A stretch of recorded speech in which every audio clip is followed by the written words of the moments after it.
Is it at all possible that the dignified and glorious Lord of this realm should not teach those ill-mannered people who violate the rights of his might and who show disrespect to the grandeur of his glory and chastise them in a way befitting his dignity and glory?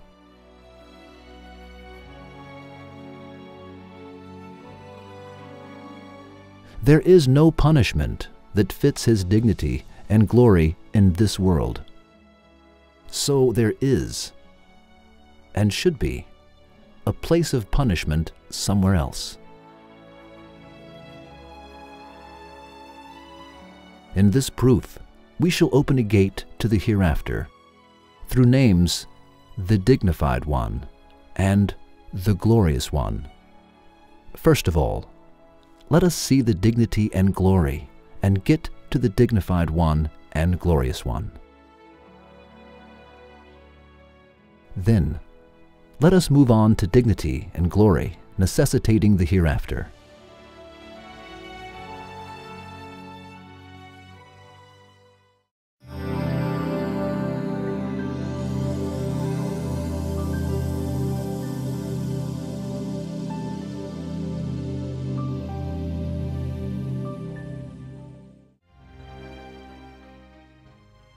Aziz, dignified, as a name of God Almighty.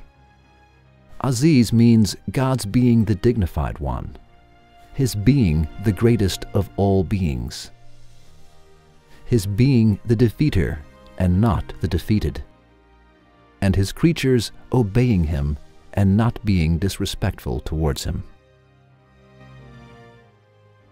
Yes, God Almighty is Aziz. When we look at the universe, we see that due to the mystery of testing, apart from men and some beasts, everything from the sun, the moon, and the earth to the smallest creatures carries out their duties with perfect attention.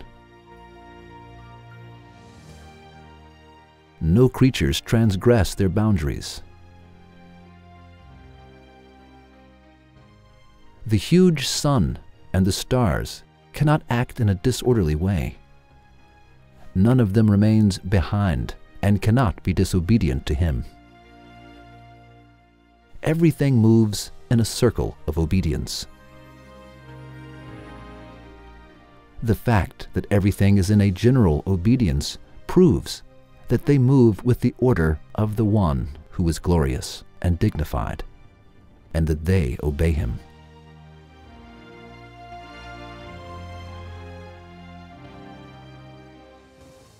We do not wish to prolong the manifestations of the names Dignified One and Glorious One. Whoever wishes to ponder over those names should look at the high mountains, vast oceans, the storms in the sea, vast deserts, the moon, the sun, and the stars. He will hear that all of them are saying, "O Dignified One, O Dignified One, O Dignified One." Each creature to which greatness has been bestowed is a mirror of his name, Dignified One.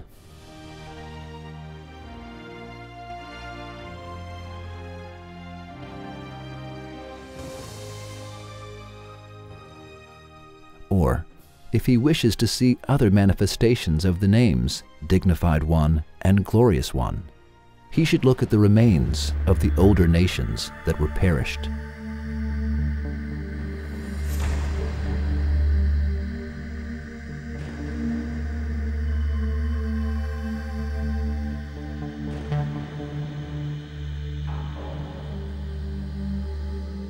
If he cannot, he should listen to the Quran, because the name Aziz, Dignified One, is seen in the nations that were perished.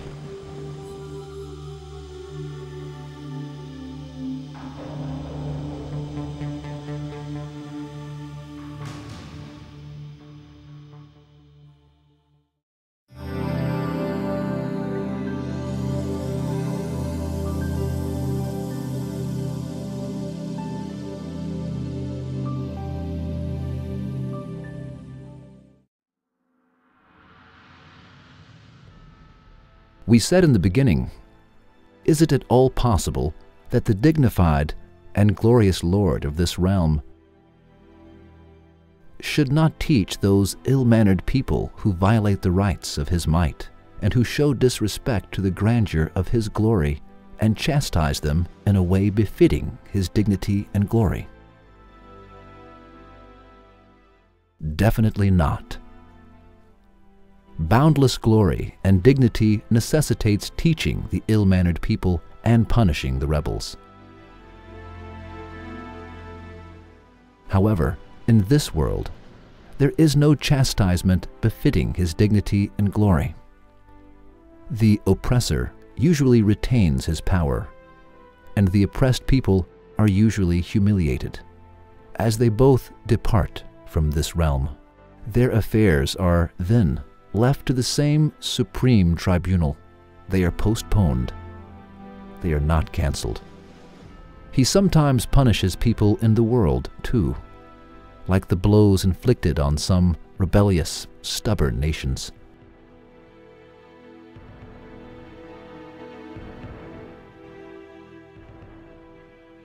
Those chastisements show and prove that man is not unowned, and may any time be subjected to a blow of divine glory.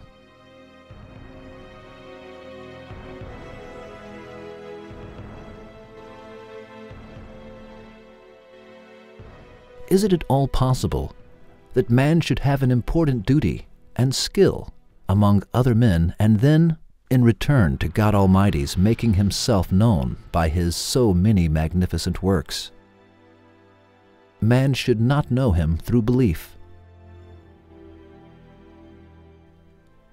In return to his mercy, making itself loved through all those fruits, man should not make himself loved through worshiping. In return to showing his love and mercy to man with lots of bounties, man should not show respect to him through thanking and praising him. And murders should be unpunished. Man should be unowned. And the dignified and glorious one should not prepare a place of requital? It is impossible.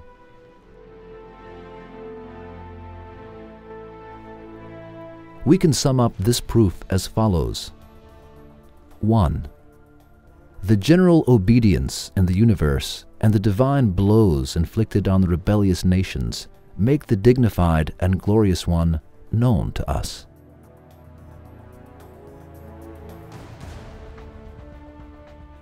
2. Dignity and glory wish to teach the ill-mannered people and punish the rebels. The dignity and glory can only be preserved in this way. 3. In this world, even though there are some divine blows to the oppressors and rebels, mostly the oppressors and rebellious nations pass away from this world without any punishment. Now this situation proves that there is and should be a supreme tribunal somewhere else, so that dignity and glory may thus protect its grandeur. 4. That is, to deny the hereafter is only possible through denying God's names, the most dignified one and the most glorious one. 5. To deny the names, the dignified one and the glorious one, is only possible through denying the general obedience visible in this universe and the blows inflicted upon the rebellious nations. If the general obedience and punishment inflicted upon the rebellious nations are not denied, acting upon the rule, acts cannot be without doers. One needs to accept the owner of the general obedience and those divine blows. Having accepted that, one needs to agree that he should bring the hereafter. To sum up, The one who cannot deny the dignity visible to our eyes cannot deny the hereafter either. We have nothing to say for the one who denies something which he sees with his eyes.